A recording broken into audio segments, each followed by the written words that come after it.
But let me begin with the MP, Laura Kyrke-Smith. She is pushing for more care, more support for new mothers who are struggling with their mental health. Her own best friend, Sophie, died by suicide in 2021. That was just 10 weeks after giving birth to her third child. Recently, Ms Kyrke-Smith led a debate on the subject in Parliament and joins us now in the studio. We also have Alain Gregoire from the Maternal Mental Health Alliance, joining us on the line. But welcome to you both. I want to start with you, Laura, first. You became an MP for Aylesbury in the last election, and you want to use this opportunity to put a spotlight on the topic of maternal mental health. Your friend Sophie's death being the catalyst, as I understand. I'm very sorry for your loss, but I thought maybe you'd like to tell us about Sophie and that journey to her being a catalyst. Yeah, thank you so much for having me on the programme and for focusing on this issue, which is such an important one, but one that I think is still too easily overlooked. So I lost my brilliant, one of my best friends, Sophie, in 2021. I've thought quite hard about talking about her death because I just want to be really clear that I don't want that to be how she's remembered and defined. She had a wonderful life. She was hugely bright, creative. She had a high-flying Foreign Office career. She wrote plays. And she started to raise her beautiful family. And it's all her talents and her wonderful family that I wanted to be known for and remembered by. But she did die in incredibly shocking and tragic circumstances. It was COVID, and I think that the tail end of the COVID pandemic, and I think that played a role in her death. I think she was quite isolated. But at the same time, I think a lot of mums, new mums now, can feel that sense of isolation. It is a very, very challenging time of life, and I just hope that Sophie's death can be a catalyst for the change that we so need in society. So what is it that you're looking for? What do you think, whether it were Sophie or another new mum, what do you think was missing? So I think there are four areas, and in the debate last week in Parliament, I touched briefly on all of them. I think the first is around specialist care for people who are in really severe crisis. So there's a really important need to just protect and keep strengthening those perinatal mental health services that do exist. Every integrated care system in the country should have that kind of provision now, but I do hear far too often, including in the last week or so, as I've been talking about this, mums that weren't able to get a bed in a mother and baby unit, for example. The beds weren't there, or the provision was too far away, or perhaps their suicide risk or their severe mental health risks weren't assessed properly in the first place. So I talk about the need to protect those services. The second area I'm really focused on is just better embedding mental health support in all of the routine care that someone receives in that first in pregnancy and in that first year after birth. The average person sees 16 healthcare professionals during that time, whether that's midwives or health visitors or GPs. If with each of those touch points with the health system, I think if mums were asked routinely and compassionately, not just about the baby, but about their own mental health, I think that would go a long way towards making sure that that the support, if they do need it, then kicks in. And of course, I'm very conscious that what happened to my friend is awful, and suicide is the leading cause of death for women in that period from 6 weeks after they give birth to a year after birth. But I'm so conscious that whether it's postnatal anxiety, depression, OCD, PTSD. There are so many ways in which people suffer, and sometimes in more mild ways. So while what happened to my friend is an extreme example, there are just so many women out there that need some form of support. We did reach out to the NHS, and I'll read a little of what they said. They said they're committed to ensuring all women and babies receive high quality care before, during and after pregnancy. They say their data shows that record numbers are now accessing perinatal mental health support and increased investment, ensuring every area of England has a specialist team. The NHS, they say, has recently opened 41 maternal mental health services, with almost 9 in 10 women now reporting that they are receiving this support during pregnancy. And they also say if you're pregnant or have given birth recently and are struggling with your mental health, then please ask your GP or other services for support, that the NHS is there to help. But is that not enough? I think the support is improving. There's no doubt there's been great improvements over the last few years. And I know that the government now is really committed to maternal mental health as part of the long-term work that we want to do to reform and to transform the NHS. So I think the commitment is there, and the guidance is good. It's very clear in the guidance that there should be mental health support for women in this period. But I think in practice, it's partly because healthcare professionals are very stretched. It's partly for many reasons. I think in practice the support doesn't always kick in the way that it needs to. Part of that, I think, interestingly, is women not always feeling like they can be honest about how much they're struggling. So there's an interesting statistic that 70% of women hide or underplay their mental health challenges. And I'll come back to what you heard during the debate as well, because I understand it was oversubscribed. Yes. Well, let me bring in Elan, who I mentioned works with the Maternal Mental Health Alliance. You've been nodding a lot through what you've been hearing so far, but what point do you want to pick up on? I've been a perinatal psychiatrist, mother and baby psychiatrist for the last 40 years in the NHS, and there's no doubt at all that there's been a dramatic improvement in all 4 nations of the UK in the very specialist care that women can receive when they're extremely ill or at very high risk. But we have a huge challenge that we really shouldn't underestimate, relating to the majority of women who are suffering, often in silence, with mental health problems during pregnancy and postnatally.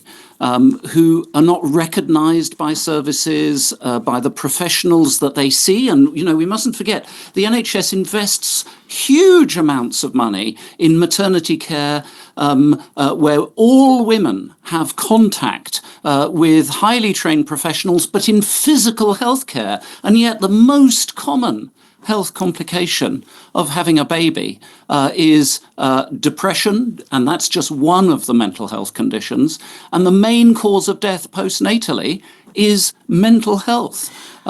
So we're neglecting this huge area of need and of suffering. So I suppose the question might be, Alan, forgive me for stepping on you, but because both of you are mentioning that silence of 70% of people not coming forward, I mean, how do you break that aspect of it? Because the NHS may tell us that they have some services that are there, and that we're hearing that it's improving, even if perhaps not enough, according to some. But that silence, I'm just wondering how you get people to speak about something that they feel they can't.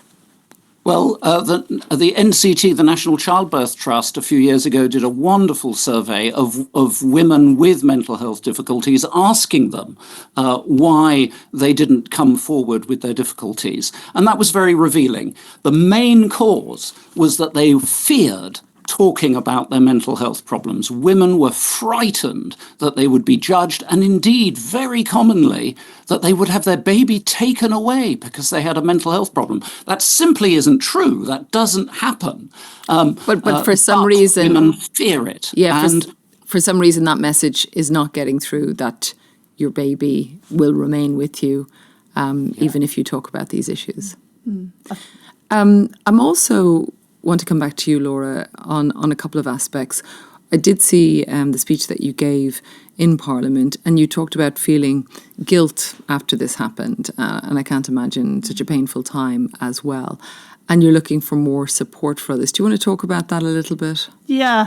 It's I did feel a lot of guilt at the time. I asked, and I still do. I asked myself, did I do enough? I think it's quite a common reaction when people die by suicide. But, Sophie and I were in very regular touch. I had, our little babies were the same age. I was at home on maternity leave when this happened with my little one.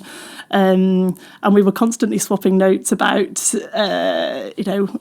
feeding and napping, and as you do as new mums. And I did sense through some of her messages. I should say I didn't see her in the last few weeks because it was COVID. She didn't want to see.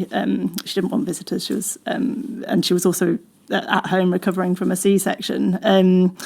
But we were in constant touch, and I knew she was struggling. I knew she was worried about her baby's feeding. I did worry that she might be experiencing postnatal depression and anxiety. I did even wonder if she was thinking about taking her own life. A couple of her messages suggest that she was struggling to know how to keep going.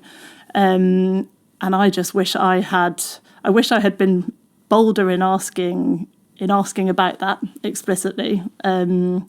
And all the advice out there from Mind and from others is that if you are worried about someone potentially experiencing suicidal thoughts, it's better to ask. It's better to try and have that conversation, and that can play quite an important role in stopping them necessarily going through with it. So I've sort of thought about all of that quite a lot, and I know a lot of other mums that struggled with mental health. I've had children myself, and I think if I didn't necessarily know the right questions to ask, there'll be a lot of other people out there that don't. And I think that's, we've talked a bit about the silence and the fear around this, and I hope that by talking about it, I'm sort of giving other people more ability to ask the right questions. Yes, and I do want to say, if somebody listening has been affected by the issues we're talking about, please do go to the BBC Action Line as well. But I want to come back to you, Alan, because I think we hear there such an eloquence about what Laura went through with her friend Sophie. And if friends or family are worried about somebody who is going through pregnancy or has given birth, what should they do? They absolutely should encourage the mum to speak out about her the challenges she's facing, about how she's feeling, and she can do that to her midwife, to her health visitor, to her GP, and indeed the family can do that if mum feels intimidated in any way at all, or embarrassed or shameful. All of these emotions and thoughts are so common. So encouraging her, supporting her. And the professionals out there absolutely do care about their mental health. It's just they've never been given the resources or the training to be able to deal with it in an active way, seeking out women, encouraging women, as we should be doing in our maternity services, to talk about their mental health problems. But if you have those difficulties, or somebody that does, seek help from those professionals. And there is help out there. So there are psychological therapies that prioritize women in the perinatal period. Maybe not enough of them. Maybe absolutely not, as Laura is asking for, embedded and integrated into maternity care. But there is help out there. So seek it, and don't be ashamed if you're suffering with your mental health at this time. This is so common. And it's to be expected in many ways. There is a message that just came in, actually, Laura and Alan. It says, I'm struggling with mental health with my second baby. He's 3 months old. I found friends were great when I had my first, but people are so much less interested when you have your second. Very few people have come to visit or see the baby. They expect you to come and meet them as if life is normal, or they say, hope you're okay, rather than asking, how are you? I'm on antibiotics for mastitis at the moment, and it's so easy to say I have mastitis to acquaintances, and they're sympathetic, but I could never say I've had a mental health crash. My advice to mums I've seen professionally is do speak about it. And mums come back to me and have said, I'm amazed, when I did talk about it, they all said they'd had it as well. So actually, everybody keeping quiet doesn't help anybody. So speaking out, but also the professionals, the midwives, the health visitors, the GPs need to do the speaking out actively, and need to be supported and trained to do that. And we're not quite there yet, but this sort of programme and this sort of speaking out will change that. And I do want to say to that listener, thank you for getting in touch, and also as the advice was with the NHS, is do get in touch with your GP and speak about the issues that you are experiencing. Before I let you go, Laura, I know it was oversubscribed. I also saw you say that the stats look bleak, but this is actually a story of hope and potential. That's right. And I think I was so pleased by the level of interest. I think there's a lot of colleagues of mine in Parliament who really care about this too and want to see things change. I hope there'll be more space to debate this in Parliament. I know more people would like to. But fundamentally, that's right. What happened to Sophie was such a tragedy, and there are awful stories out there. But ultimately, this is such an opportunity for good preventative action. If we can support mums at this crucial and really pressured time in their lives, we set them up for success, and we set their children up for success, and we're doing such good for society in doing that. The MP, Laura Kyrke-Smith, MP for Aylesbury, also joined by Alain Gregoire. The Maternal Mental Health Alliance is where he works.